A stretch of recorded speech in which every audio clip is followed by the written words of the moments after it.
साथियों, आप सभी का विजय जम के प्लेटफॉर्म पर स्वागत है।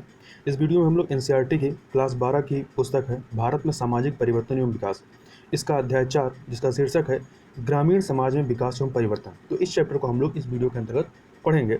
तो चैप्टर को प्रारंभ करते हैं। भारतीय समाज प्राथमिक रूप से ग्रामीण समाज ही है, हालांकि यहाँ नगरीकरण जो है वो बढ़ रहा है। भारत के बहुसंख्यक लोग गांव में ही रहते हैं।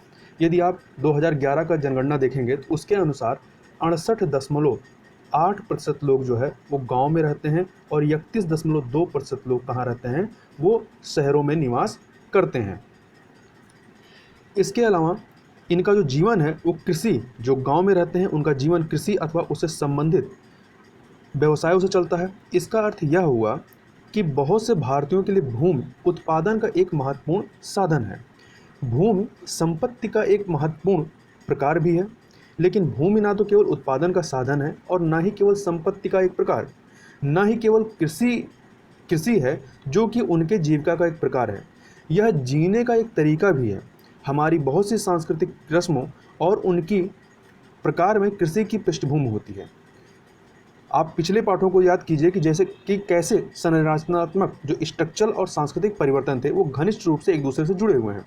उदाहरण के लिए भारत के विभिन्न क्षेत्रों में नौ वर्ष के त्यौहार जैसे तमिलनाडु में पोंगल, आसाम में बिहू, पंजाब में बैसाखी, कर्नाटक में उगाड़ी, ये सब मुख्य रूप से फसल काटने के समय मनाए जाते हैं और नए कृषि मौसम के आने की घोषणा करते हैं। कुछ अन्य कृषि संबंधित त्योहारों के बारे में भी आप जानकारी प्राप्त कर सकते हैं। कृषि एवं संस्कृति के बीच एक घनिष्ठ संबंध है। हमारे देश में कृषि की प्रकृति और अभ्यास प्रत्येक क्षेत्र में भिन्न भिन्न तरह का मिलेगा। ये भिन्नताएं विभिन्न क्षेत्रीय संस्कृतियों में बिंबित होती हैं। आप कह सकते हैं कि ग्रामीण भारत की सांस्कृतिक और सामाजिक संरचना दोनों कृषि और कृषक कृषिक मतलब एग्रेरियन जीवन पद्धति से बहुत निकटता से जुड़ी हुई है। अधिकतम ग्रामीण जनसंख्या के लिए कृषि जीविका का एकमात्र महत्वपूर्ण स्रोत या साधन है। लेकिन ग्रामीण सिर्फ कृषि ही नहीं है। बहुत से ऐसे क्रियाकलाप हैं जो कृषि और ग्राम्य जीवन की मदद के लिए हैं और वह ग्रामीण भारत में लोगों के जीविका के स्रोत हैं। मतलब ग्रामीण से मतलब केवल कृषि से ही मतलब नहीं निकलना चाहिए। उदाहरण के लिए बहुत से ऐसे कारीगर या दस्तकार जैसे कुम्हार, खाती, जुलाहे, लुहार एवं सुनार भी ग्रामीण क्षेत्रों में रहते हैं। वे ग्रामीण अर्थव्यवस्था का एक हिस्सा और खंड हैं। औपनिवेशिक काल से ही वे संख्या में धीरे धीरे कम होते जा रहे हैं। अब आपने पहले अध्याय में पढ़ ही लिया है कि कैसे मशीन से बने सामानों के आगमन ने उनकी हाथ से बनी हुई वस्तुओं का स्थान ले लिया है। बहुत से अन्य विशेषज्ञ और दस्तकार जैसे कहानी सुनाने वाले, ज्योतिषी, पुजारी, भिस्ती एवं तेली इत्यादि भी ग्रामीण जीवन में लोगों को सहारा देते हैं। ग्रामीण भारत में व्यवसायों की भिन्नता यहाँ की जाति व्यवस्था में प्रतिबिंबित होती है। जहाँ के कुछ क्षेत्रों में विशेषज्ञ और अपनी सेवाएं देने वाले धोबी, कुम्हार एवं सुनार इत्यादि सम्मिलित होते हैं। इनमें से कुछ परंपरागत व्यवसाय आज टूट रहे हैं, लेकिन ग्रामीण नगरीय आर्थिकी के परस्पर अंतः संबंध से कई व्यवसाय गाँव में आ रहे हैं। बहुत से लोग गाँव में रहते हैं, नौकरी करते हैं या उनकी आजीविका या जीविका ग्रामीण अकृषि क्रियाकलापों पर आधारित है। मतलब जो कृषि के अलावा क्रियाकलाप हैं उन पर आधारित है। उदाहरण के लिए बहुत से गांवों में रहने वाले लोग सरकारी नौकरी जैसे डाकखाने में, शिक्षा विभाग में, कारखाने में कामगार या सेना की नौकरी करते हैं। उनकी जीविका अकृषि क्रियाकलापों से चलती है जो कृषि के अतिरिक्त क्रियाकलाप होते हैं। अब हम लोग बात करेंगे कृषि संरचना ग्रामीण भारत में जाति एवं वर्ग के संदर्भ में। तो ग्रामीण समाज में कृषि योग्य भूमि ही जीविका का एकमात्र महत्वपूर्ण साधन है और संपत्ति का एक प्रकार भी है। लेकिन किसी विशिष्ट गांव या किसी क्षेत्र में रहने वालों के बीच इसका उचित विभाजन नहीं है। न ही सभी के पास भूमि होती है। वास्तव में भूमि का विभाजन घरों के बीच बहुत असमान रूप से होता है। भारत के कुछ भागों में अधिकांश लोगों के पास कुछ न कुछ भूमि होती है। अक्सर जमीन का बहुत छोटा टुकड़ा होता है। कुछ दूसरे भागों में 40 से 50% परिवारों के पास कोई भूमि नहीं होती है। इसका अर्थ यह हुआ कि उनकी जीविका या तो कृषि मजदूरी से या अन्य प्रकार के कार्यों से चलती है। इसका सहज अर्थ यह हुआ कि कुछ थोड़े परिवार बहुत अच्छी अवस्था में हैं। बड़ी संख्या में लोग गरीबी की रेखा के ऊपर या नीचे होते हैं। उत्तराधिकार के नियमों और पितृवंशीय नातेदारी व्यवस्था के कारण भारत के अधिकांश भागों में महिलाएं जमीन की मालिक नहीं होती हैं। कानून महिलाओं को पारिवारिक संपत्ति में बराबर की हिस्सेदारी दिलाने में सहायक होता है। वास्तव में उनके पास बहुत सीमित अधिकार होते हैं और परिवार का हिस्सा होने के नाते भूमि पर अधिकार होता है, जिसका कि मुखिया एक पुरुष होता है।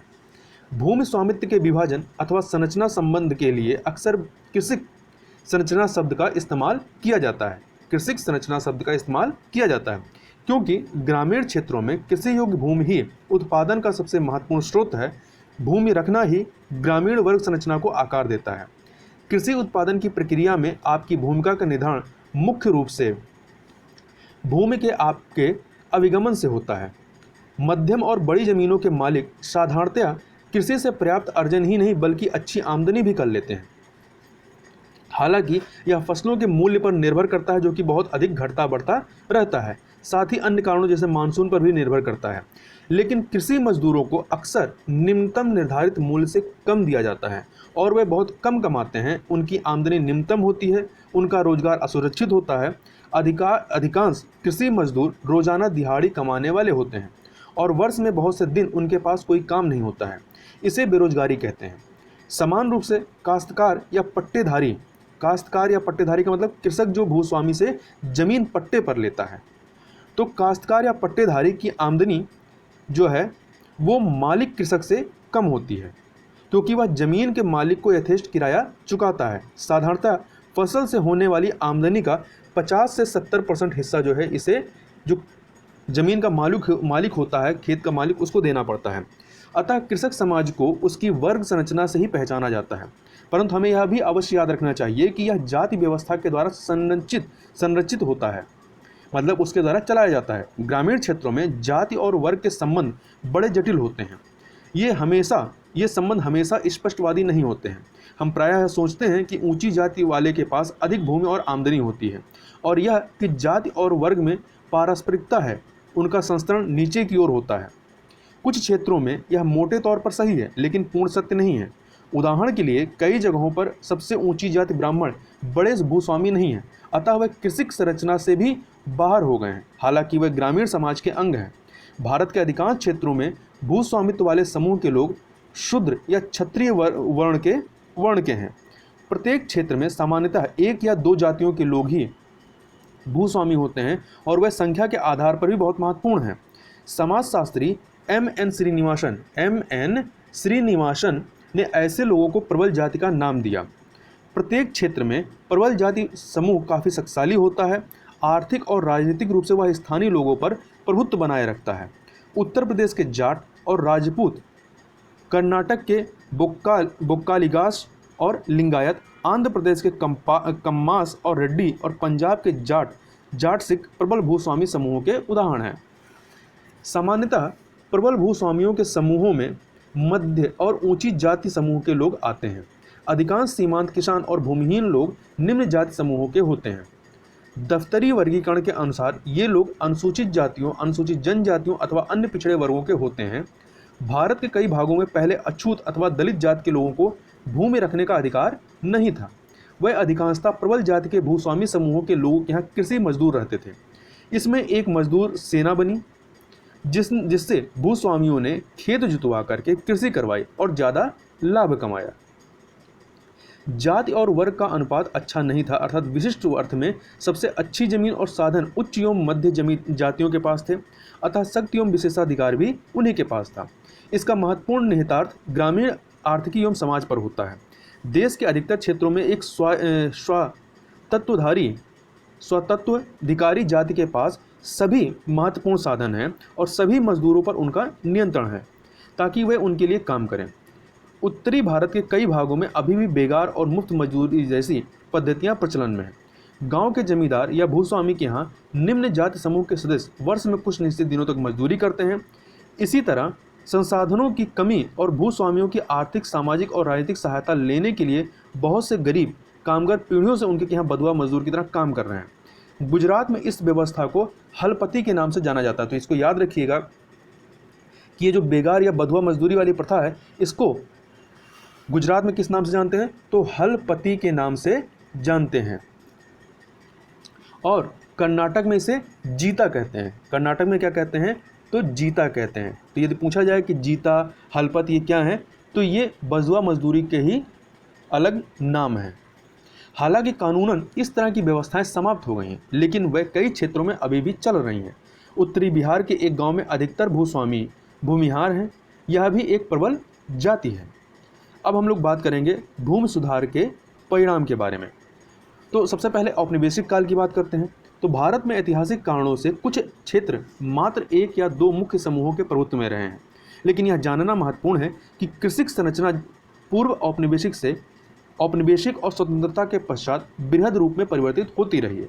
मतलब 3 काल में आप देख सकते हैं, औपनिवेशिक काल से पहले, औपनिवेशिक काल में और स्वतंत्रता के पश्चात। जबकि वही प्रबल जाति पूर्व औपनिवेशिक काल में भी कृषक जाति थी। वह प्रत्यक्ष रूप में जमीन के मालिक नहीं थे। इनके स्थान पर शासन करने वाले समूह जैसे कि स्थानीय राजा या जमींदार, मतलब कह सकते हैं कि भूस्वामी, जो अपने क्षेत्र में राजनीतिक रूप से शक्तिशाली थे, सामान्यतः क्षत्रिय या अन्य जाति के होते थे। तो इन राजा या जमींदारों का क्या होता था, भूमि पर नियंत्रण रखते थे। ये किसान अथवा कृषक जो कि उस भूमि पर कार्य करता था, वह फसल का एक पर्याप्त भाग उन्हें देता था।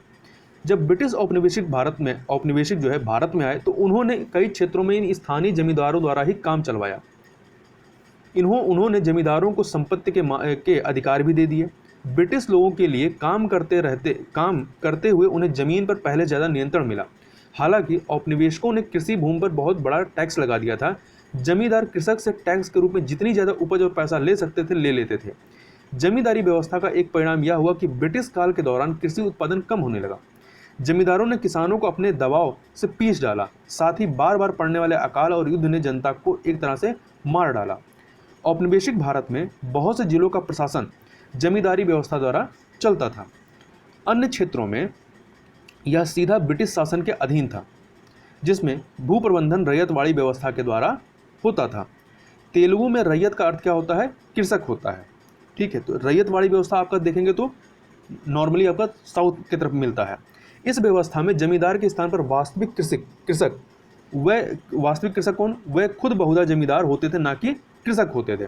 तो जमींदार के स्थान पर वास्तविक कृषक ये टैक्स चुकाने के लिए जिम्मेदार होते थे, क्योंकि औपनिवेशिक सरकार सीधा किसानों या भूस्वामियों से ही सरोकार रखती थी, न कि किसी लॉर्ड के द्वारा। इसमें टैक्स का भार कम होता था और कृषकों को कृषि में निवेश करने के लिए अधिक प्रोत्साहन मिलता था। इसके परिणामस्वरूप इन क्षेत्रों में अपेक्षाकृत अधिक उत्पादन हुआ और वे संपन्न हुए। औपनिवेशिक भारत में जमीन के टैक्स देने की यह पृष्ठभूमि जो है, वर्तमान भारत में कृषि संरचना का अध्ययन करते हुए ध्यान में रखना महत्वपूर्ण है, क्योंकि आज वर्तमान संरचना में परिवर्तन एक श्रृंखला के रूप में आने शुरू हो गए हैं। अब हम लोग बात करते हैं स्वतंत्र भारत के समय की। तो भारत के स्वतंत्र होने के बाद नेहरू और उनके नीति सलाहकारों ने नियोजित विकास के कार्यक्रमों की तरफ अपना ध्यान केंद्रित किया। कृषि सुधारों के साथ ही साथ औद्योगिकीकरण भी इसमें शामिल था। नीति निर्माताओं ने उस समय भारत की निराशाजनक कृषि स्थिति पर अपने जवाबी मुद्दे बताए। इसमें शामिल किए गए मुख्य मुद्दे थे पैदावार का कम होना, आयातित अनाज पर निर्भरता और ग्रामीण जनसंख्या के एक बड़े भाग में गहन गरीबी का होना। कृषि की उन्नति के लिए कृषि संरचना में महत्वपूर्ण सुधार किए जाएं और विशेष रूप से भूस्वामित्व एवं भूमि के बंटवारे की व्यवस्था में भी सुधार किया जाए।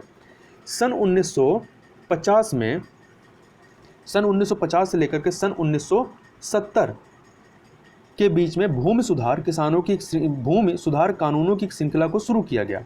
इसे राष्ट्रीय स्तर के साथ साथ राज्य के स्तर पर भी चलाया गया। इसका इरादा इन परिवर्तनों को लाने का था। विधेयक में पहला सबसे महत्वपूर्ण परिवर्तन था जमींदारी व्यवस्था को समाप्त करना। इससे उन बिचौलियों की फौज समाप्त हो गई जो कि कृषक और राज्य के बीच में थी। भू सुधार के लिए पास किए गए कानूनों में यह संभवतः सबसे अधिक प्रभावशाली कानून था। यह महत्वपूर्ण क्षेत्रों में भूमि पर जमींदारों के उच्च अधिकारों को दूर करने में और उनकी आर्थिक एवं राजनीतिक शक्तियों को कम करने में सफल रहा। निश्चित रूप से यह बिना संघर्ष के नहीं हो सकता था, लेकिन इसमें अंतोगत्वा वास्तविक भूस्वामियों एवं स्थानीय कृषकों की स्थिति को मजबूत कर दिया। हालांकि जमींदारी उन्मूलन ने भू सामंतवाद या पट्टेदारी या साझा कृषि व्यवस्था को पूरी तरह साफ नहीं किया। यह कई क्षेत्रों में चलता रहा। कृषि संरचना की बहुआयामी परतों में फैला हुआ भूमि सामंतवाद केवल सबसे ऊपर वाली परतों में ही समाप्त हुआ। भू सुधारों के कानूनों के अंतर्गत अन्य मुख्य कानून था पट्टेदारी का उन्मूलन और नियंत्रण या नियमन अधिनियम। उन्होंने या तो पट्टेदारी को पूरी तरह से हटाने का प्रयत्न किया या किराए के नियम बनाए ताकि पट्टेदारों को कुछ सुरक्षा मिल सके। अधिकतर राज्यों में यह कानून कभी भी प्रभावशाली तरीके से लागू नहीं किया गया। पश्चिम बंगाल और केरल में कृषि संरचना में आमूलचूल परिवर्तन हुए, जिससे पट्टेदार को भूमि के अधिकार दिए गए। भूमि सुधार की तीसरी मुख्य श्रेणी में भूमि की हदबंदी अधिनियम थी। क्या थी? हदबंदी अधिनियम थी। इन कानूनों के तहत एक विशिष्ट परिवार के लिए जमीन रखने की उच्चतम सीमा तय कर दी गई। प्रत्येक क्षेत्र में हदबंदी भूमि के प्रकार, उपज और अन्य इसी प्रकार के कारकों पर निर्भर थी। बहुत अधिक उपजाऊ जमीन की हदबंदी कम थी, जबकि अनुपजाऊ बिना पानी वाली जमीन की हदबंदी अधिक सीमांतित थी। मतलब बहुत अधिक उपजाऊ जमीन एक परिवार ज़्यादा नहीं रख सकता था, उससे ज़्यादा अनुपजाऊ जमीन वो रख सकता था। यह संभवतः राज्यों का कार्य था कि वह निश्चित करें कि अतिरिक्त भूमि, मतलब जो हदबंदी सीमा से ज़्यादा है, किसी के पास जितनी होनी चाहिए उससे ज़्यादा है, तो उस अतिरिक्त भूमि को वह अधिग्रहित कर ले और इसे भूमिहीन परिवारों को तय की गई श्रेणी के अनुसार पुनः वितरित कर दे। जैसे कि अनुसूचित जाति और अनुसूचित जनजातियों में जिनके पास खेत नहीं हुआ करते थे, जमीनें नहीं होती थी। परंतु अधिकांश राज्यों में ये अधिनियम दंतविहीन साबित हुए, मतलब केवल दिखावे के थे, इन्होंने कोई कार्य नहीं किया। इसमें बहुत से ऐसे बचाव के रास्ते और युक्तियां थीं जिससे परिवारों और घरानों ने अपनी भूमि को राज्यों को देने से बचा लिया। हालांकि कुछ बड़ी जागीरों या जायदादों अर्थात एस्टेट को तोड़ दिया गया, लेकिन अधिकतर मामलों में भूस्वामियों ने अपनी भूमि रिश्तेदारों या अन्य लोगों के बीच विभाजित कर दिया। इसमें उनके नौकर के नाम भी तथाकथित बेनामी बदल दी गई, जिससे उन्हें जमीन पर नियंत्रण करने का अधिकार दिया गया। वास्तव में उनके नाम नहीं किया गया। कुछ स्थानों पर कुछ अमीर किसानों ने अपनी पत्नी को वास्तव में तलाक दे दिया, परंतु उसी के साथ रहते थे, मतलब दिखावे के लिए तलाक दिया जिससे कि जमीन उनके नाम पे कर सकें। सीलिंग अधिनियम की व्यवस्था से बचने के लिए, जो कि एक अविवाहित महिला को अलग हिस्सा देने की अनुमति देता है लेकिन पत्नियों को नहीं देता है, तो इसके लिए उन्होंने तलाक का ऑप्शन अपनाया। कृषि संरचना पूरे देश में बहुत ही भिन्न स्तर पर मिलती है। विभिन्न प्रकार के और विभिन्न राज्यों में भूमि सुधार की प्रगति भी असमान रूप से हुई। मोटे तौर पर कहें तो यह कहा जा सकता है कि हालांकि इसमें औपनिवेशिक काल से अब तक वास्तव में परिवर्तन आया, लेकिन अभी भी बहुत असमानता बची हुई है। इस संरचना ने कृषि संबंधी उपज पर ध्यान खींचा। भूमि सुधार न केवल कृषि उपज को अधिक बढ़ाने के लिए, बल्कि ग्रामीण क्षेत्रों से गरीबी हटाने और सामाजिक न्याय दिलाने के लिए भी आवश्यक है। अब हम लोग बात करेंगे हरित क्रांति और इसके सामाजिक परिणाम के बारे में। हमने देखा कि अधिकतर क्षेत्रों में भू सुधार का ग्रामीण समाज तथा कृषक संरचना पर एक सीमित प्रभाव ही है। इसके विपरीत 1960-70 के दशकों की हरित क्रांति द्वारा उन क्षेत्रों में जहां यह प्रभावशाली रही, महत्वपूर्ण परिवर्तन हुए। जैसा कि आप जानते हैं कि हरित क्रांति कृषि आधुनिकीकरण का एक सरकारी कार्यक्रम था। इसके लिए आर्थिक सहायता अंतर्राष्ट्रीय संस्थाओं द्वारा दी गई थी तथा यह अधिक उत्पादकता वाले अथवा संकर बीजों के साथ कीटनाशकों, खादों तथा किसानों के लिए अन्य निवेश देने पर केंद्रित था। हरित क्रांति कार्यक्रम केवल उन्हीं क्षेत्रों में लागू किया गया था जहां सिंचाई का समुचित प्रबंधन था, क्योंकि नए बीजों तथा कृषि पद्धति हेतु समुचित जल की आवश्यकता थी। तो इस प्रकार से कहा जा सकता है कि हरित क्रांति पूरे भारत में नहीं लागू की गई थी, बल्कि कुछ सीमित जगहों पर इसको लागू किया गया था। यह कार्यक्रम मुख्य रूप से गेहूं तथा चावल उत्पाद करने वाले क्षेत्रों पर ही लक्षित था। परिणाम स्वरूप हरित क्रांति पैकेज की प्रथम लहर केवल कुछ क्षेत्रों में, जैसे कि पंजाब, पश्चिमी उत्तर प्रदेश, तटीय आंध्र प्रदेश तथा तमिलनाडु के कुछ हिस्सों में ही चली। इन क्षेत्रों में त्वरित सामाजिक तथा आर्थिक परिवर्तनों ने समाजशास्त्रियों द्वारा हरित क्रांति के बारे में श्रृंखलाबद्ध सीरीज वाइज अध्ययनों तथा जोरदार वाद विवादों की बाढ़ ला दी। नई तकनीकी द्वारा कृषि उत्पादकता में अत्यधिक वृद्धि हुई। दशकों बाद पहली बार भारत खाद्यान्न उत्पादन में स्वावलंबी बनने में सक्षम हुआ। हरित क्रांति सरकार तथा इसमें योगदान देने वाले वैज्ञानिकों की एक महत्वपूर्ण उपलब्धि मानी गई। हालांकि इसके कुछ नकारात्मक सामाजिक तथा पर्यावरण के विपरीत प्रभावों की ओर हरित क्रांति के क्षेत्रों का अध्ययन करने वाले समाजशास्त्रियों ने संकेत किया है। हरित क्रांति के अधिकतर क्षेत्रों में मूल रूप से मध्यम तथा बड़े किसान ही नई तकनीक का लाभ उठा सके। इसका कारण यह था कि इसमें किए जाने वाला निवेश महंगा था, जिनका व्यय छोटे तथा सीमांत किसान उठाने में उतने सक्षम नहीं थे जितने कि बड़े किसान। जब कृषक मूल रूप से स्वयं के लिए उत्पादन करते हैं तथा बाजार के लिए उत्पादन करने में असमर्थ होते हैं, तब उन्हें जीवन निर्वाही कृषक कहा जाता है। मतलब जो उत्पादित करते हैं वो केवल अपने लिए करते हैं तथा आमतौर पर उन्हें कृषक की संज्ञा दी जाती है। काश्तकार अथवा किसान वह हैं जो परिवार की आवश्यकता से अधिक अतिरिक्त उत्पादन करने में सक्षम होते हैं तथा इस प्रकार वे बाजार से जुड़े होते हैं। तो यहाँ देखिएगा, कृषक और किसान या काश्तकार में फ़र्क होता है। कृषक जो होता है वो जीवन निर्वाही खेती करता है, मतलब जितना उत्पादन करता है वो स्वयं ही उपभोग करता है, उसको बाजार में बेचने के लिए उसके पास अतिरिक्त नहीं होता है। जबकि जो काश्तकार या किसान होता है वो अपने परिवार की आवश्यकता से अधिक अतिरिक्त उत्पादन करने में सक्षम होता है और अतिरिक्त को वो बाजार में बेचता है। तो इस हरित क्रांति जो है और इसके बाद होने वाले कृषि व्यापारीकरण का मुख्य लाभ उन किसानों को मिला जो बाजार के लिए अतिरिक्त उत्पादन करने में सक्षम थे। इस प्रकार हरित क्रांति के प्रथम चरण 1960 तथा 1970 के दशकों में नई तकनीक के लागू होने से ग्रामीण समाज में असमानताएं बढ़ने का आभास हुआ। हरित क्रांति की फसलें अधिक लाभ वाली थीं क्योंकि इनसे अधिक उत्पादन होता था। अच्छी आर्थिक स्थिति वाले किसान जिनके पास जमीन, पूंजी, तकनीक तथा जानकारी थी तथा जो नए बीजों और खादों में पैसा लगा सकते थे, वे अपना उत्पादन बढ़ा सके और अधिक पैसा कमा सके। हालांकि कई मामलों में इससे पट्टेदार कृषक जो हैं बेदखल भी हुए। ऐसा इसलिए कि भूस्वामियों ने अपने पट्टेदारों से जमीन वापस ले ली क्योंकि अब सीधे कृषि कार्य करना अधिक लाभदायक था। इससे धनी किसान और अधिक संपन्न हो गए तथा भूमिहीन तथा सीमांत भूधारकों की दशा और बिगड़ गई। इसके अतिरिक्त पंजाब तथा मध्य प्रदेश के कुछ क्षेत्रों में कृषि उपकरणों जैसे कि टिलर, ट्रैक्टर, थ्रेसर व हार्वेस्टर के प्रयोग ने सेवा प्रदान करने वाली जातियों के उन समूहों को भी बेदखल कर दिया जो इन कृषि संबंधी क्रियाकलापों को करते थे। इस बेदखली की प्रक्रिया ने ग्रामीण क्षेत्रों से नगरीय क्षेत्रों को प्रवसन की गति को और बढ़ा दिया क्योंकि जो मजदूरी इत्यादि करते थे, निराई गुड़ाई करते थे, उनको अब काम नहीं मिलता था क्योंकि उनकी जगह पे मशीनें आ गई थी। तो ये क्या हुआ, इन्होंने अपने रोजगार के लिए क्या हुआ, शहरों की तरफ पलायन किया। तो इसलिए ग्रामीण क्षेत्रों से नगरीय क्षेत्रों की ओर प्रवसन की गति को इसने और इस प्रक्रिया ने और ज़्यादा बढ़ा दिया। हरित क्रांति की अंतिम परिणति जो थी वो विभेदीकरण एक ऐसी प्रक्रिया थी जिसमें धनी अधिक धनी हो गया तथा कई निर्धन पूर्ववत रहे या अधिक गरीब हो गए। यह बात भी ध्यान देने योग्य है कि कई क्षेत्रों में मजदूरों की मांग बढ़ने से कृषि मजदूरों का रोजगार तथा उनकी दिहाड़ी में भी बढ़ोतरी हुई।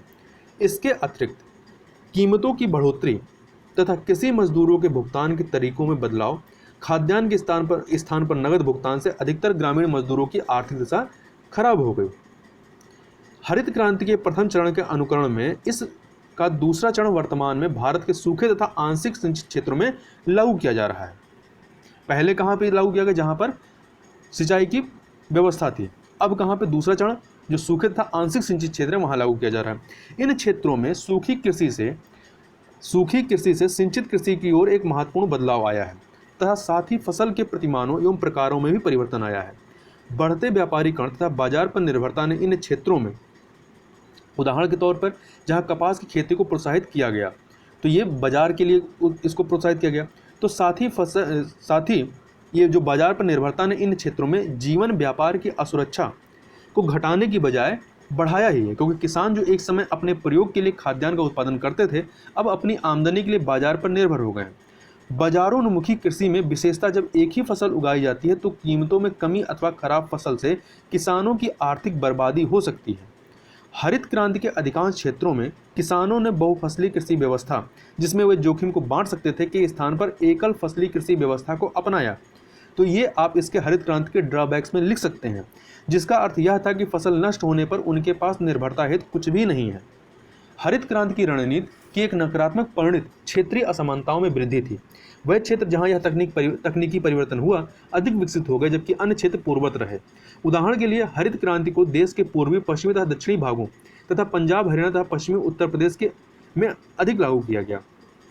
इसके परिणाम स्वरूप हम पाते हैं कि बिहार तथा पूर्वी उत्तर प्रदेश जैसे राज्यों तथा तेलंगाना जैसे सूखे क्षेत्रों में कृषि तुलनात्मक रूप से अविकसित रही।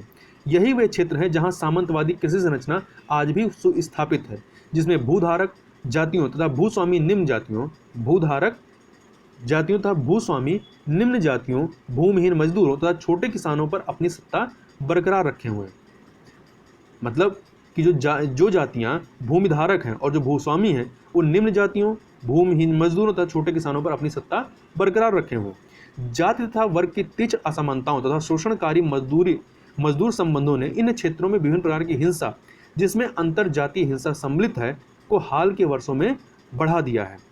अक्सर यह सोचा जाता है कि कृषि की वैज्ञानिक पद्धति की जानकारी देने से भारतीय कृषकों की दशा में सुधार होगा। हमें यह याद रखना चाहिए कि भारतीय कृषक सदियों से हरित क्रांति के प्रारंभ से कहीं पहले से ही कृषि कार्य करते आ रहे हैं। उन्हें कृषि भूमि तथा उसमें बोई जाने वाली फसलों के बारे में बहुत सघन तथा विस्तृत पारंपरिक जानकारी है। ऐसी बहुत सी जानकारी, जैसे बीजों की बहुत सी पारंपरिक किस्में जिन्हें किसानों ने सदियों में उन्नत किया था, लुप्त होती जा रही हैं, क्योंकि संकर तथा जैविक सुधार वाले बीजों की किस्मों को अधिक उत्पादकता वाले तथा वैज्ञानिक बीजों के रूप में प्रोत्साहित किया जा रहा है। पर्यावरण तथा समाज पर कृषि के आधुनिक तरीकों के नकारात्मक प्रभाव को देखते हुए बहुत से वैज्ञानिक तथा कृषक आंदोलन अब कृषि के पारंपरिक तरीकों तथा अधिक स्वायवी बीजों के प्रयोग की ओर लौटने की सलाह दे रहे हैं। बहुत से ग्रामीण लोग स्वयं विश्वास करते हैं कि संकर किस्म पारंपरिक किस्मों से कम स्वस्थ होती हैं। अब हम लोग बात करेंगे स्वतंत्रता के बाद ग्रामीण समाज में जो परिवर्तन होता है उसके संदर्भ में। तो स्वातंत्र्य काल में ग्रामीण क्षेत्रों में सामाजिक संबंधों की प्रकृति में अनेक प्रभावशाली रूपांतरण हुए, विशेषतः उन क्षेत्रों में जहां हरित क्रांति लागू हुई। ये बदलाव थे, पहला था कि गहन कृषि के कारण कृषि मजदूरों की बढ़ोतरी हुई। दूसरा, भुगतान में समान अर्थात अनाज के स्थान पर नगद भुगतान की प्रक्रिया बढ़ती है। तीसरा, पारंपरिक बंधनों में शिथिलता अथवा भूस्वामी एवं किसान या कृषि मजदूरों जिन्हें बधुआ मजदूर भी कहते हैं, कि मध्य पुश्तैनी संबंधों में कमी होना। इसके अलावा मुक्त दिहाड़ी मजदूरों के वर्ग का उदय, पहले बधुआ थे, अब उनकी जगह पे मुक्त दिहाड़ी मजदूर का वर्ग का उदय होता है। भूस्वामियों जो कि अधिकतर प्रबल जाति के होते थे तथा कृषि मजदूर अधिकतर निम्न जातियों के होते थे। तो भूस्वामी तथा कृषि मजदूरों के मध्य संबंधों की प्रकृति में परिवर्तन का वर्णन समाजशास्त्री जॉन ब्रेमन ने संरक्षण से शोषण की ओर बदलाव में किया था। इनके अनुसार ऐसे परिवर्तन उन तमाम क्षेत्रों में हुए जहां कृषि का व्यापारीकरण अधिक हुआ, अर्थात जहां फसलों का उत्पादन मूल रूप से बाजार में बिक्री के लिए किया गया। मजदूर संबंधों का यह बदलाव कुछ विद्वानों द्वारा पूंजीवादी कृषि की ओर बदलाव के रूप में देखा जाता है, क्योंकि पूंजीवादी उत्पादन व्यवस्था उत्पादन के साधन यहाँ पर इस उत्पादन साधन के मामले क्या है, इस मामले में भूमि तथा मजदूरों के पृथक्करण तथा मुक्त दिहाड़ी मजदूरों के प्रयोग पर आधारित होता है। सामान्यतः यह सच है कि अधिक विकसित क्षेत्रों के किसान अधिक बाजारोन्मुखी हो रहे हैं। कृषि के अधिक व्यापारीकरण के कारण ये ग्रामीण क्षेत्र भी विस्तृत अर्थव्यवस्था से जुड़ते जा रहे हैं। इस प्रक्रिया से मुद्रा का गांवों का गांवों की तरफ बहाव बढ़ा है तथा व्यापार के अवसरों व रोजगारों में विस्तार हुआ है। लेकिन हमें यह याद रखना चाहिए कि ग्रामीण अर्थव्यवस्था में बदलाव की यह प्रक्रिया वास्तव में औपनिवेशिक काल में प्रारंभ हुई थी। 19वीं शताब्दी में महाराष्ट्र में भूमियों के एक बड़े टुकड़े कपास की कृषि के लिए दे दिए गए थे तथा कपास की कृषि करने वाले किसान सीधे विश्व बाजार से जुड़ गए। हालांकि इसकी गति तथा विस्तार में स्वतंत्रता के बाद तेजी से परिवर्तन हुआ, क्योंकि सरकार ने कृषि की आधुनिक पद्धतियों को प्रोत्साहित किया तथा अन्य रणनीतियों द्वारा ग्रामीण अर्थव्यवस्था के आधुनिकीकरण का प्रयास किया। राज्य ने ग्रामीण अधिसंरचना जैसे सिंचाई सुविधाएं, सड़कें तथा सरकारी समितियों द्वारा उधार की सुविधा अर्थात ऋण देने की सुविधा में निवेश किया। ग्रामीण विकास के इन प्रयासों का समग्र परिणाम न केवल ग्रामीण अर्थव्यवस्था तथा कृषि के रूपांतरण था, बल्कि कृषि संरचना तथा ग्रामीण समाज में भी रूपांतरण था। 1960 व 70 के दशक में कृषि विकास द्वारा ग्रामीण सामाजिक संरचना को बदलने वाला एक तरीका नई तकनीक अपनाने वाले मध्यम तथा बड़े किसानों की समृद्धि थी, जिसकी चर्चा पूर्व भाग में की गई है। अनेक कृषि संपन्न क्षेत्रों जैसे कि तटीय आंध्र प्रदेश, पश्चिमी उत्तर प्रदेश तथा मध्य गुजरात में प्रबल जातियों के संपन्न किसानों ने कृषि से होने वाले लाभ को अन्य प्रकार के व्यापारों में निवेश करना प्रारंभ कर दिया। विविधता की इस प्रक्रिया से नए उद्यमी समूहों का उदय हुआ, जिन्होंने ग्रामीण क्षेत्रों से इन विकासशील क्षेत्रों के बढ़ते कस्बों की ओर पलायन किया। तो ये ग्रामीण क्षेत्रों से विकासशील क्षेत्रों के बढ़ते कस्बों की ओर पलायन किया इन्होंने, जिससे नए क्षेत्रीय अभिजात वर्गों का उदय हुआ, जो आर्थिक तथा राजनीतिक रूप से प्रबल हो गए। वर्ग संरचना के इस परिवर्तन के साथ ही ग्रामीण तथा अर्धनगरीय क्षेत्रों में उच्च शिक्षा का विस्तार, विशेषतः निजी व्यावसायिक महाविद्यालयों की स्थापना से नौ ग्रामीण अभिजात वर्ग द्वारा अपने बच्चों को शिक्षित करना संभव हुआ, जिनमें से बहुतों ने व्यावसायिक अथवा श्वेत वस्त्र व्यवसाय अपनाए अथवा व्यापार प्रारंभ कर नगरीय मध्यम वर्गों के विस्तार में योगदान दिया। इस प्रकार त्वरित कृषि विकास वाले क्षेत्रों में पुराने भूमि अथवा कृषि समूह का समेकन हुआ, जिन्होंने स्वयं को एक गतिमान उद्यमी ग्रामीण नगरीय परिवार वर्ग के रूप में परिवर्तित कर लिया। लेकिन अन्य क्षेत्रों जैसे कि पूर्वी उत्तर प्रदेश तथा बिहार में प्रभावशाली भू सुधारों का अभाव, राजनीतिक गतिशीलता तथा पुनर्वितरण के साधनों के कारण यहाँ या वहाँ तुलनात्मक रूप से कृषि संरचना तथा अधिकांश लोगों की जीवन दशाओं में थोड़े बदलाव हुए। इसके विपरीत केरल जैसे राज्य विकास की एक भिन्न प्रक्रिया से गुजरे, जिसमें राजनीतिक गतिशीलता, पुनर्वितरण के साधन तथा बाह्य अर्थव्यवस्था मतलब मूल रूप से खाड़ी के देशों से यहाँ आने वाला पैसा, तो बाह्य अर्थव्यवस्था से जुड़ाव ने ग्रामीण परिवेश में भरपूर बदलाव किया।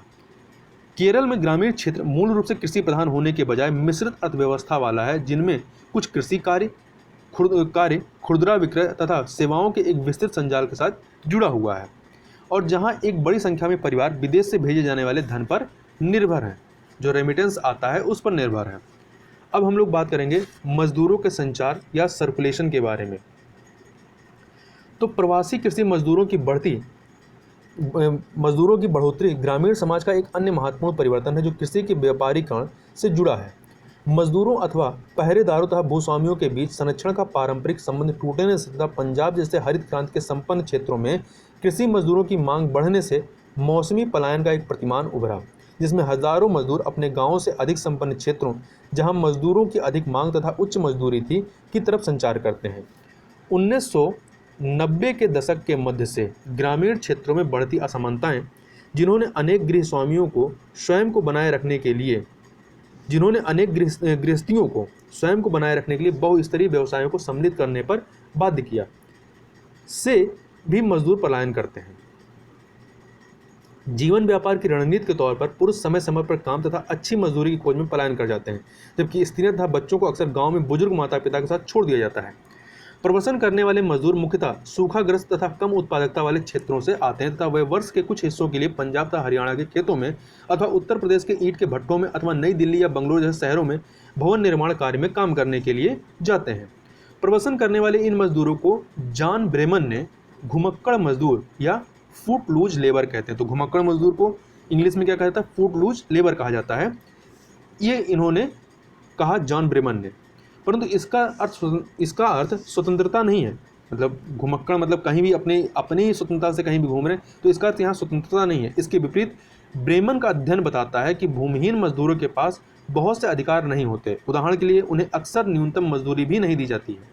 यहाँ यह बात ध्यान देने योग्य है कि धनी किसान अक्सर फसल काटने तथा इसी प्रकार की अन्य गहन कृषि क्रियाओं के लिए स्थानीय कामकाजी वर्ग के स्थान पर प्रवसन करने वाले मजदूरों को प्राथमिकता देते हैं, क्योंकि प्रवसन करने वाले मजदूरों का आसानी से शोषण किया जा सकता है तथा उन्हें कम मजदूरी भी दी जा सकती है। इस प्राथमिकता ने कुछ क्षेत्रों में एक विशिष्ट प्रतिमान पैदा किया है, जहां स्थानीय भूमिहीन मजदूर अपने गांव से कृषि के चरम मौसम में काम की तलाश में प्रवास कर जाते हैं, जबकि दूसरे क्षेत्रों में प्रवसन करने वाले मजदूर स्थानीय खेतों में काम करने के लिए लाए जाते हैं। यह प्रतिमान विशेषतः गन्ना उत्पादित क्षेत्रों में पाया जाता है। यह प्रवसन अर्थात माइग्रेशन तथा काम की सुरक्षा के अभाव से इन मजदूरों के कार्य तथा जीवन दशाएं खराब हो जाती हैं। मजदूरों के बड़े पैमाने पर संचार से ग्रामीण समाज दोनों ही भेजने वाले तथा प्राप्त करने वाले क्षेत्रों, मतलब एक जगह से मजदूर जाते हैं तो दूसरी जगह से मजदूर आते हैं, तो भेजने वाले तथा प्राप्त करने वाले क्षेत्रों पर अनेक महत्वपूर्ण प्रभाव पड़े हैं। उदाहरण के लिए निर्धन क्षेत्रों में जहां परिवार के पुरुष सदस्य वर्ष का अधिकतर हिस्सा गांव के बाहर काम करने में बिताते हैं, कृषि मूल रूप से एक महिलाओं का कार्य बन गया है। महिलाएं भी कृषि मजदूरों के मुख्य स्रोत के रूप में उभर रही हैं, जिससे कृषि मजदूरों का महिलाकरण हो रहा है। महिलाओं में असुरक्षा अधिक है, क्योंकि वे समान कार्य के लिए पुरुषों से कम मजदूरी पाती हैं। अभी तक सरकारी आंकड़ों में कमाने वालों तथा मजदूरों के रूप में महिलाएं मुश्किल से नजर आती थी, जबकि महिलाएं भूमि पर भूमिहीन मजदूर तथा कृषक के रूप में श्रम करती हैं। मौजूदा पितृवंशीय नातेदारी व्यवस्था तथा अन्य सांस्कृतिक व्यवहार जिनसे पुरुष के अधिकारों का हित होता है, आमतौर पर महिलाओं को भूमि के स्वामित्व से पृथक रखता है। अब बात कर लेते हैं भूमंडलीकरण, उदारीकरण तथा ग्रामीण समाज के बारे में। उदारीकरण की नीति, जिसका अनुसरण भारत 1980 के दशक के उत्तरार्ध से कर रहा है, का कृषि तथा ग्रामीण समाज पर बहुत महत्वपूर्ण प्रभाव पड़ा। इस नीति के अंतर्गत विश्व व्यापार संगठन WTO में भागीदारी होती है, जिसका उद्देश्य अधिक मुक्त अंतर्राष्ट्रीय व्यापार व्यवस्था है और जिसमें भारतीय बाजारों को आयात हेतु खोलने की आवश्यकता है। दशकों तक सरकारी सहयोग और संरक्षित बाजारों के बाद भारतीय किसान अंतर्राष्ट्रीय बाजार से प्रतिस्पर्धा हेतु प्रस्तुत हैं। उदाहरण के लिए हम सभी ने आयातित फलों तथा अन्य खाद्य सामग्री को अपने स्थानीय बाजारों में देखा है। ये वह वस्तुएं हैं जो कुछ वर्ष पूर्व तक आयात प्रतिबंधों के कारण उपलब्ध नहीं थी। हाल ही में भारत ने गेहूं के आयात का भी फैसला किया है, जो एक विवादास्पद फैसला था, जिसने खाद्यान्न में आत्मनिर्भरता की पूर्व नीति को उलट दिया और साथ ही जो स्वतंत्रता के बाद के प्रारंभिक वर्षों में अमेरिका के खाद्यान्न पर हमारी निर्भरता की कट स्मृति करता है। क्योंकि आज तो हम खाद्य उत्पादन में क्या है, आत्मनिर्भर हैं। फिर भी यदि हम गेहूं को बाहर से मंगाएंगे तो यह एक प्रकार से क्या है, विरोधाभासी है। ये कृषि के भूमंडलीकरण की प्रक्रिया अथवा कृषि को विस्तृत अंतर्राष्ट्रीय बाजार में सम्मिलित किए जाने के संकेत है। वह प्रक्रिया जिसका किसानों और ग्रामीण समाज पर सीधा प्रभाव पड़ा है। उदाहरणार्थ, पंजाब और कर्नाटक जैसे कुछ क्षेत्रों में किसानों ने बहुराष्ट्रीय कंपनियों जैसे पेप्सी, कोक से कुछ निश्चित फसलें जैसे टमाटर और आलू उगाने की संविदा दी गई, जिन्हें ये कंपनियां उनसे प्रसंस्करण अथवा निर्यात हेतु खरीद लेती हैं। ऐसी संविदा खेती पद्धति में कंपनियां उगाई जाने वाली फसलों की पहचान करती हैं, बीज तथा अन्य वस्तुएं निवेशों के रूप में उपलब्ध कराती हैं, साथ ही जानकारी तथा अक्सर कार्यकारी पूंजी भी देते हैं।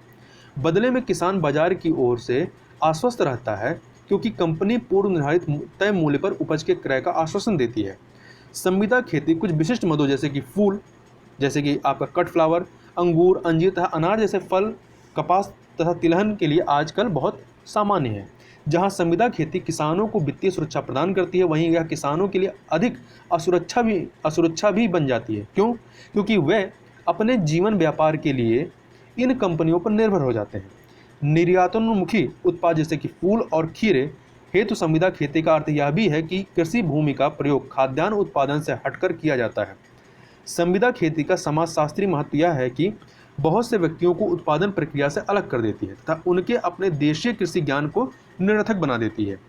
इसके अतिरिक्त संविदा खेती मूल रूप से अभिजात मदों का उत्पादन करती है तथा चूंकि यह अक्सर खाद्य तथा कीटनाशक का उच्च मात्रा में प्रयोग करते हैं, इसलिए यह बहुधा पर्यावरणीय दृष्टि से सुरक्षित नहीं होती है। कृषि के भूमंडलीकरण का एक अन्य तथा अधिक प्रचलित पक्ष बहुराष्ट्रीय कंपनियों का इस क्षेत्र में कृषि मदों जैसे कि बीज, कीटनाशक, खाद फर्टिलाइजर के विक्रेताओं के रूप में प्रवेश है। पिछले दशक के आसपास से सरकार ने अपने कृषि विकास कार्यक्रमों में कमी की है तथा कृषि विस्तार एजेंटों का स्थान गांव में बीज, खाद तथा कीटनाशक कंपनियों के एजेंटों ने ले लिया है।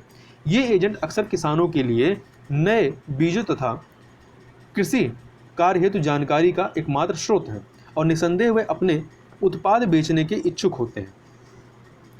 इससे किसानों की महंगी खाद और कीटनाशकों पर निर्भरता बढ़ी है, जिससे उनका लाभ कम हुआ है। बहुत से किसान ऋणी हो गए तथा ग्रामीण क्षेत्रों में पर्यावरण संकट भी पैदा हुआ है। जबकि भारत में किसान सदियों से समय समय पर सूखे, फसल न होने अथवा ऋण के कारण परेशानी का सामना करते रहे। किसानों द्वारा आत्महत्या की प्रघटना नई जान पड़ती है। इस प्रघटना की व्याख्या समाजशास्त्रियों ने कृषि तथा कृषि समाज में होने वाले संरचनात्मक, स्ट्रक्चरल तथा सामाजिक परिवर्तनों के परिप्रेक्ष्य में करने का प्रयास करते हैं। ऐसी आत्महत्याएं मैट्रिक्स घटनाएं बन गई हैं, अर्थात जहां कारकों की एक श्रृंखला मिल करके एक घटना बनाती है। आत्महत्या करने वाले बहुत से किसान सीमांत किसान थे, जो मूल रूप से हरित क्रांति के तरीकों का प्रयोग करके अपनी उत्पादकता बढ़ाने का प्रयास कर रहे थे। हालांकि ऐसा उत्पादन करने का अर्थ था कई प्रकार के जोखिम उठाना। कृषि रियायतों में कमी के कारण उत्पादन लागत में तेजी से बढ़ोतरी हुई तथा बाजार स्थिर नहीं है तथा बहुत से किसान अपना उत्पादन बढ़ाने के लिए महंगे मदों में निवेश करने हेतु अत्यधिक उधार लेते हैं। खेती का ना होना, किसी बीमारी अथवा हानिकारक जीव जंतु, अत्यधिक वर्षा अथवा सूखे कारण खेती का सही न होना तथा कुछ मामलों में उचित आधार अथवा बाजार मूल्य के अभाव के कारण किसान कर्ज का बोझ उठाने अथवा अपने परिवारों को चलाने में असमर्थ होते हैं। ग्रामीण क्षेत्रों की परिवर्तित होने वाली संस्कृति, जिसमें विवाह, दहेज तथा अन्य नई गतिविधियां तथा शिक्षा व स्वास्थ्य की देखभाल के खर्चों के कारण अधिक आय की आवश्यकता होती है, जिससे ऐसी परेशानियों की तीव्रता बढ़ जाती है। किसानों की आत्महत्या का प्रतिमान ग्रामीण क्षेत्रों में अनुभव किए जाने वाले महत्वपूर्ण संकट की ओर संकेत करते हैं। कृषि बहुत से लोगों के लिए आरक्षणीय होती जा रही है, मतलब जो उसका रक्षण नहीं कर पा रहे हैं, तथा कृषि के लिए राज्य का सहयोग भी बहुत कम मिलता है। इसके अतिरिक्त कृषि के मुद्दे अब मुख्य सार्वजनिक मुद्दे नहीं रहे हैं, तथा गतिशीलता के अभाव के कारण कृषक शक्तिशाली दबाव समूह बनाने में असमर्थ हैं, जो नीति निर्धारण अपने पक्ष में करवा सके अथवा नीति को प्रभावित कर सके। तो यहाँ पर हम लोगों ने इस चीज़ को समझा। हम लोग किसानों द्वारा आत्महत्या की जाने का एक उदाहरण देख लेते हैं कि देश के विभिन्न भागों में 1997-98 से किसानों द्वारा की जा रही आत्महत्या का संबंध जो है कृषि में संरचनात्मक परिवर्तन व आर्थिक एवं कृषि नीतियों में परिवर्तन से होने वाली कृषक समस्या से है। इसमें या इनमें शामिल है भूस्वामियों के प्रतिमान में परिवर्तन, फसलों के प्रतिमान में परिवर्तन, विशेषतः नगदी फसल की ओर झुकाव के कारण, उदारीकरण की नीतियां जिन्होंने भारतीय कृषि को भूमंडलीय शक्तियों के सम्मुख कर दिया है, उच्च लागत वाले निवेश पर अत्यधिक निर्भरता, राज्य का कृषि विस्तार गतिविधियों से बाहर होना तथा बहुराष्ट्रीय बीज तक खाद्य कंपनियों द्वारा उनका स्थान लेना, कृषि के लिए राज्य सहयोग में कमी तथा कृषि कार्यों का व्यक्तिकरण। तो ये कुछ ऐसे रीजन हैं जिनकी वजह से कृषक जो है, जो किसान है, वो क्या होता है, एक जाल में फंसता है, कर्ज के जाल में फंसता है और अंत में वो आत्महत्या का रास्ता अपनाता है। सरकारी आंकड़ों के अनुसार 2001 तथा 2006 के मध्य आंध्र प्रदेश, कर्नाटक, केरल तथा महाराष्ट्र में 8,900 किसानों ने आत्महत्याएं की थी। ये सोचिए 2006 का आंकड़ा है और अभी हम लोग कहाँ हैं, 2020 में हैं। तो इस प्रकार से यहाँ पर यह चैप्टर समाप्त होता है। तो इस वीडियो में बस इतना ही। मिलते हैं नेक्स्ट वीडियो में नए चैप्टर के साथ। तब तक के लिए बहुत बहुत धन्यवाद।